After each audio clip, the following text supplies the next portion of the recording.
My wife insisted we drive separately that night. I didn't think much of it at first. I figured maybe she wanted to run some last-minute errands before my business launch event. She said she'd meet me and our son Jaden at the hotel ballroom just before my presentation. It felt strange, but I brushed it off. I was too focused, too excited. This night was supposed to be one of the most important nights of my life. The night I'd show the world what I had built. The night I'd finally prove myself. But halfway to the hotel, everything changed. Before we dive deeper, let us know where you're watching from in the comment section below. And if you're hooked already, hit that subscribe button so you never miss a twist. Jaden had been talkative at first, asking questions about the investors and the party. Then suddenly he went quiet. He was staring out the window, fidgeting with his hands. Something in his silence felt heavy, almost frightening. I glanced at him, seeing the worry in his reflection. "Everything okay, buddy?" I asked. He didn't speak right away. When he finally did, his voice was small, as if he was afraid of what saying the words out loud might do. "Dad, can I tell you something?" "Of course." "You can tell me anything." Another long silence. Then the words came out in a single breath, rushed, shaky, and devastating. "It's a trap, Dad. Mom set you up." The steering wheel slipped in my hands for a moment. I slammed the brakes and pulled to the side of the road. The tires screeched. A car honked behind us. My heart pounded so hard I could hear it in my ears. I turned toward him slowly. "Jaden, what did you just say?" His eyes were filled with fear. And something else. Guilt, maybe, like he felt responsible for even knowing the truth. "Mom is planning something bad tonight." I heard her talking on the phone. My world didn't just shake, it cracked. But before that moment, before everything fell apart, there was a love story. Or at least I thought there was. 12 years earlier, I married Kesha. To everyone, including me, she was perfect. Beautiful, charming, elegant. Our families were close, and everyone said the two of us were meant for each other. I didn't question it. I was young, and I believed that love was enough to build a life on. I didn't understand yet that people can wear love like a mask. Those early years felt good. We had our son Jaden 2 years into the marriage, and I thought life couldn't get better. I worked hard, harder than I probably should have. 2 jobs at one point, just so Kesha could stay home with Jaden. I wanted to give her everything she dreamed of. When she wanted to redecorate the house, I spent weekends doing extra construction jobs to pay for it. When she wanted a vacation, I saved for months to make it happen. There was a birthday one year where she mentioned wanting to learn photography. I couldn't afford much back then, but I paid for a full year of private lessons anyway. Watching her smile when she opened that envelope felt worth every sacrifice. Another time, she lost a ring that used to belong to her grandmother. I spent 3 weekends searching every inch of the house for it. I never found it, but she hugged me, held me like she truly loved me, and I believed that meant something. I thought I knew love. I thought this was love, and for a while maybe it was. As time went on, I built my career. I worked my way up at a consulting firm, climbing higher every year until I earned a promotion I had dreamed of, regional manager. It came with more responsibility and more travel, but it also meant stability and opportunity, and it gave me the courage to start building something of my own. 18 months ago, I launched my own consulting business.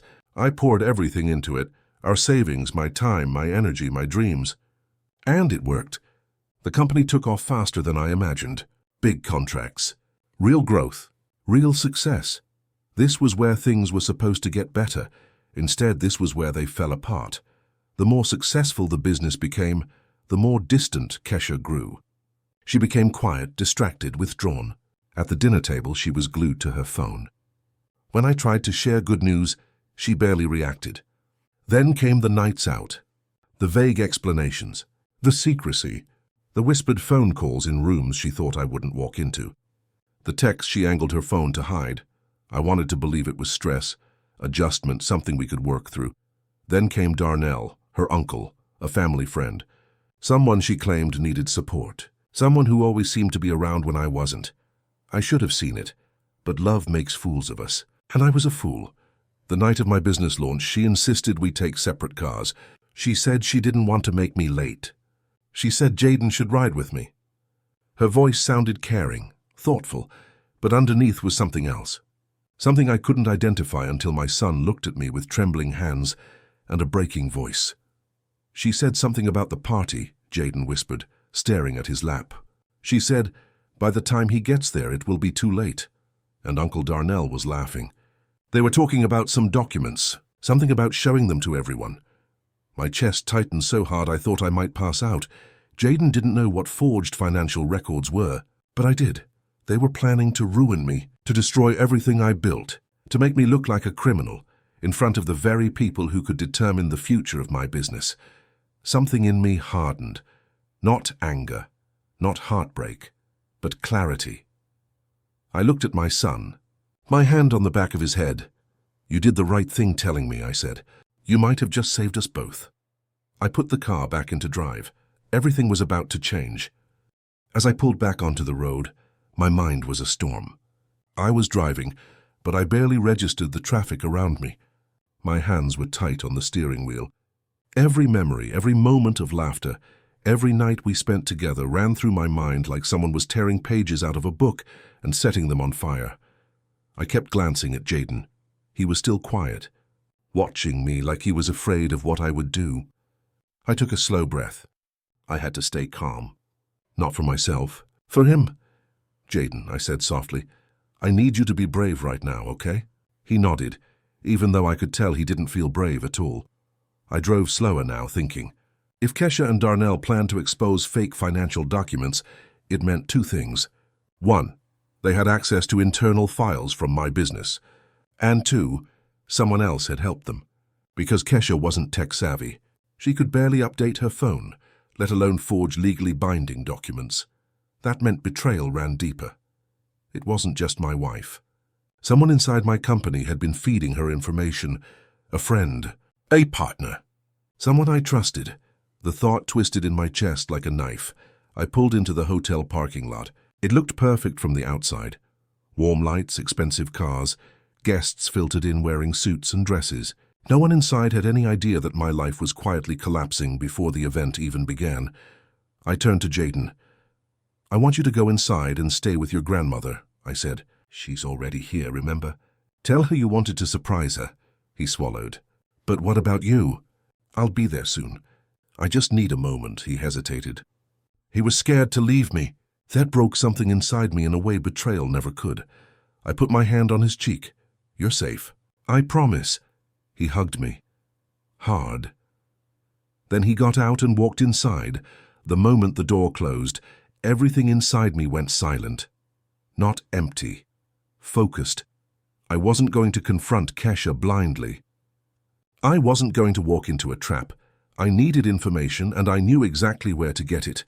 I stepped out of the car, walked to a quiet corner of the parking lot, and took out my phone. I called the only person in the world who had seen this coming before I did. Marcus. He wasn't just my business partner. He was the one who had been by my side from the beginning. Late nights, long meetings, chasing contracts, celebrating wins. He was the one who told me months ago that something felt off with Kesha. I laughed it off. Told him not to talk about my wife like that. Now I understood why his face had looked so serious. He answered on the first ring. "You at the hotel?" he asked. "Yeah? You talked to her yet?" "No, but I know." "I know everything." He was quiet for a moment, not shocked, not confused, just waiting for what I needed him to do. "Do you still have the originals?" I asked. "All secured," he said. Time-stamped, notarized copies, cloud backups, third-party server. If someone forged documents, I can prove it instantly. I closed my eyes and breathed. Relief mixed with bitterness. "Good," I said. "We might need them. You want security involved?" "Not yet. Let them play their hand first, because power is never in reacting. Power is in letting your enemy reveal themselves, while you stand still enough to watch." I ended the call and headed inside. The ballroom was glowing. Golden lights. Elegant decor. A stage with a screen set up behind it.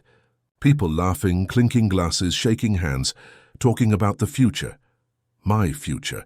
A future that was supposed to be the result of years of sacrifice. I searched the room, and I saw her.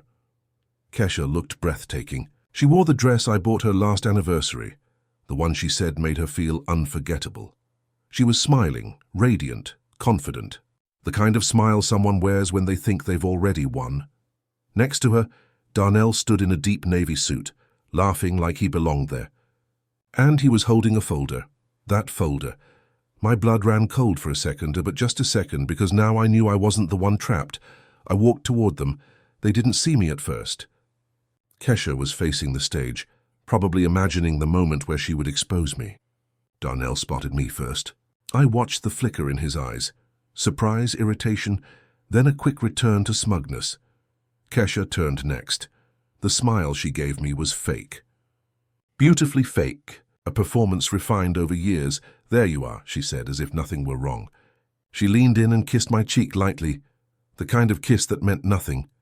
"You're late," she whispered. "So are you," I whispered back. She didn't understand what I meant. Not yet. We stood there face to face, both smiling like actors in a play only one of us knew was ending. The event coordinator stepped onto the stage and tapped the microphone. "Ladies and gentlemen, please take your seats. The presentation begins in 5 minutes." People started gathering.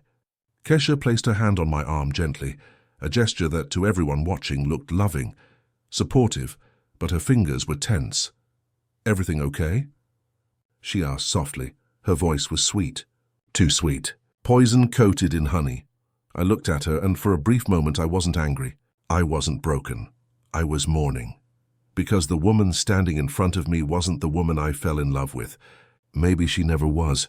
"Kesha," I said quietly, so only she could hear, "we're past pretending. You don't need to keep acting." Her smile froze, just for a fraction of a second, and there it was, the truth behind her eyes, cold, calculating, empty, but she recovered quickly.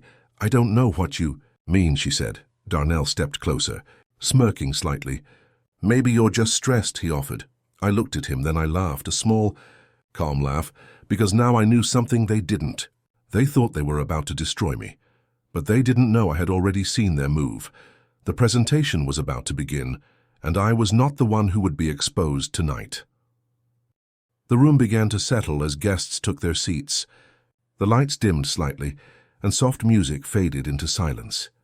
I stood near the stage, and in those few seconds before everything unfolded, time moved strangely, slow enough for every detail to become sharp. I could feel Kesha watching me. Not with love, not even with hatred, but with a kind of anticipation, the kind someone feels when they are certain victory is already theirs. Darnell stayed beside her, confident, relaxed, holding the folder that was supposed to end my career, my reputation, maybe even my freedom. I looked at them and felt nothing, not rage, not heartbreak, just a calm awareness, like I was observing strangers. The event coordinator spoke first, welcoming everyone, offering gratitude to the investors, partners, and guests. I scanned the audience. I saw my mother in the front row, Jaden beside her. My mother looked proud, unaware of the storm behind her. Jaden looked nervous. His eyes met mine, searching, and I gave him the smallest nod. I was here. I was in control. He was safe. The coordinator finished and smiled at me. "Now the man of the hour is the founder, the visionary, the reason we're here tonight. Please welcome..." Applause filled the room. I stepped onto the stage. The lights were bright, hot, almost blinding, but I felt steady. "Thank you," I began. My voice was calm, strong, the room grew quiet.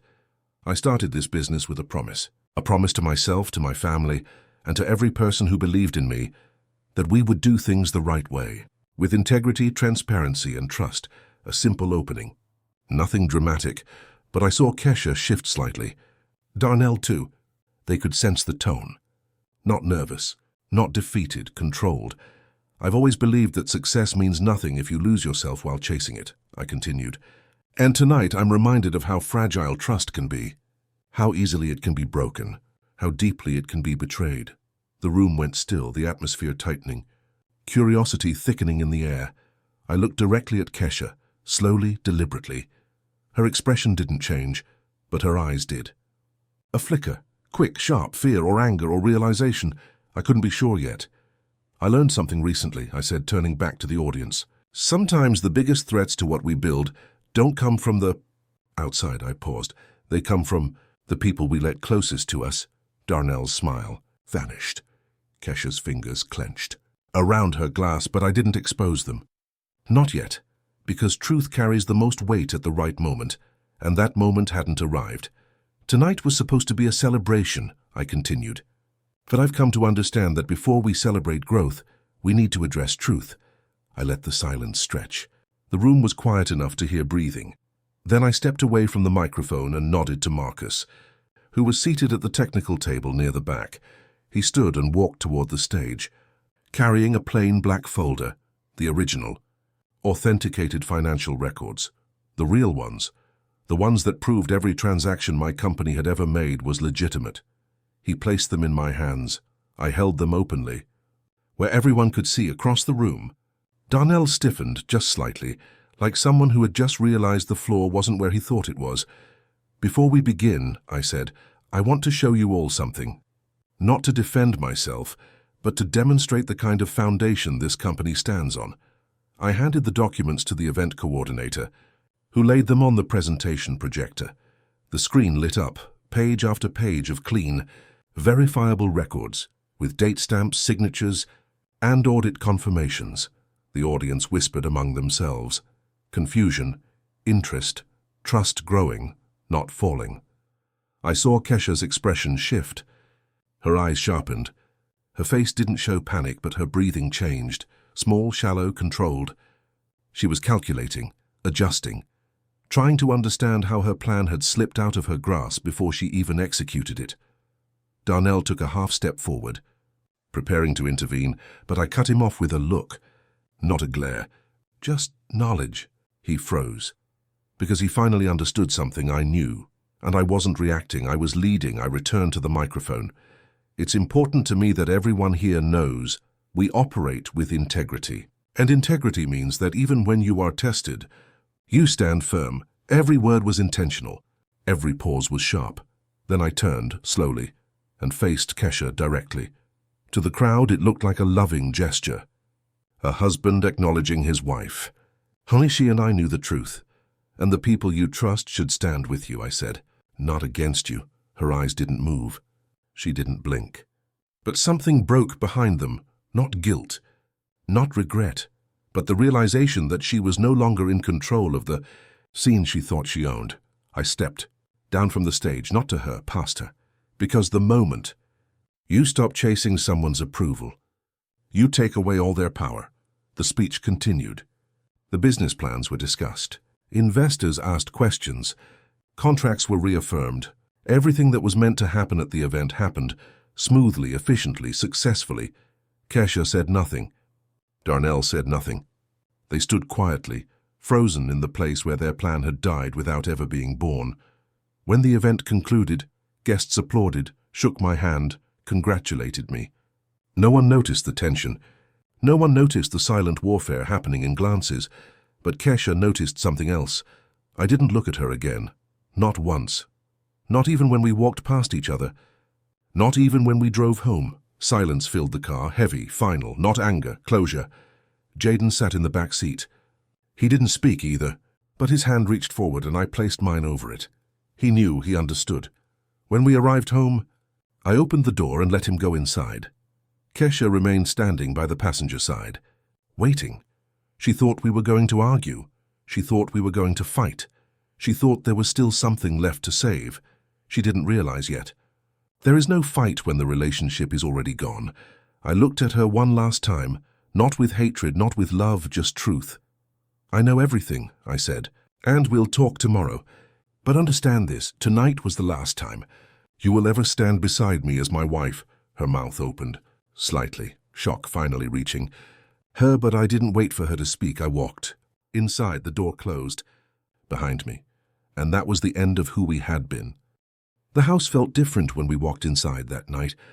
It was quiet, but not the usual peaceful kind of quiet. This was the silence that comes after something breaks, the kind that hangs heavy in the air, thick with what can't be unsaid. The kind that makes the walls feel like they're listening. Jaden went straight to his room. He didn't ask questions. He didn't need to. Kids understand things much faster than we think, sometimes faster than adults, sometimes more truthfully. He closed his door gently, not scared, not dramatic, just respectfully.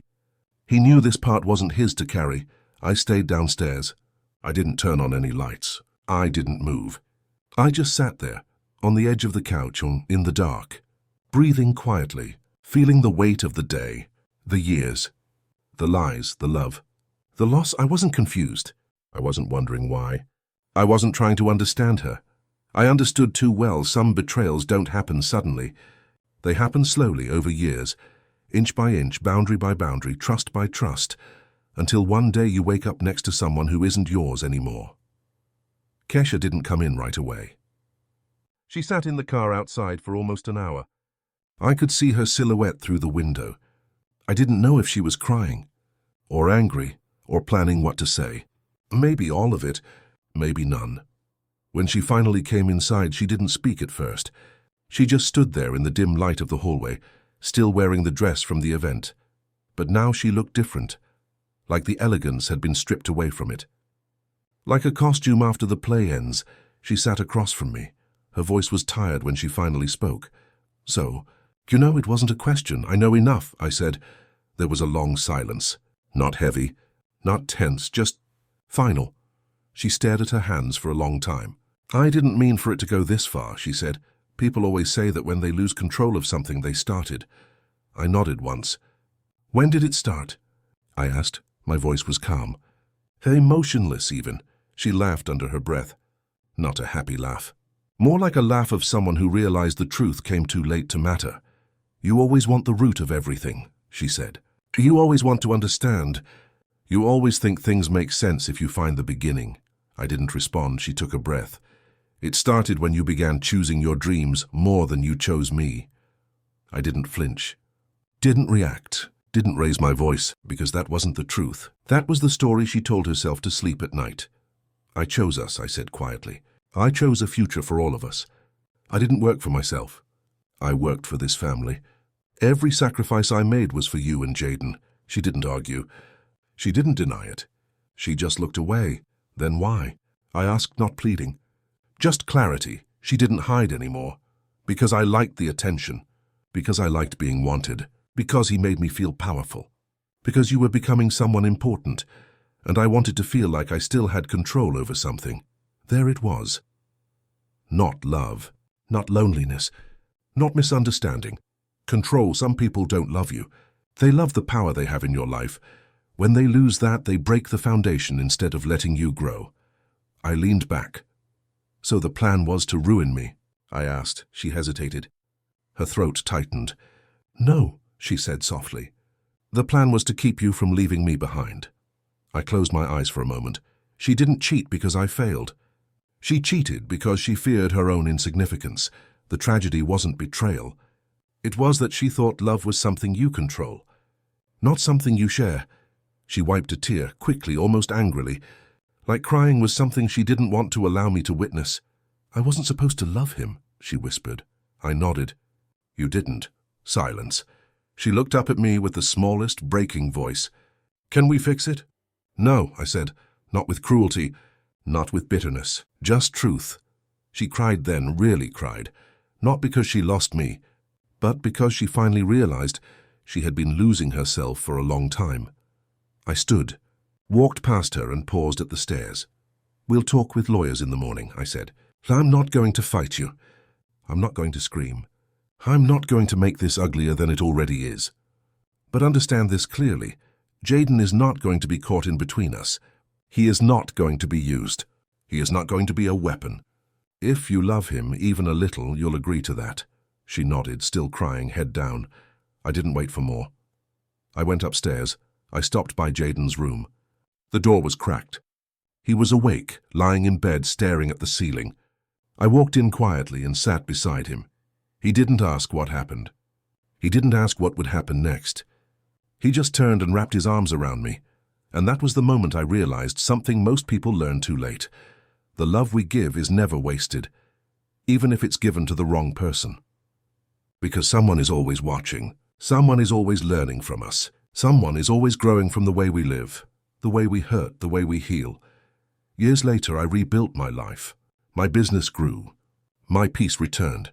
And slowly I did too. But the most important thing, Jaden grew into a man who understood loyalty not as sacrifice, but as honesty.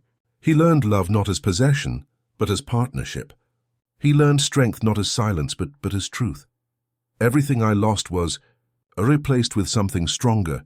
Everything that broke taught me how to Rebuild. Everything that ended made room for something. Real. Sometimes life doesn't ruin you, sometimes it saves. You just not in the way you expected.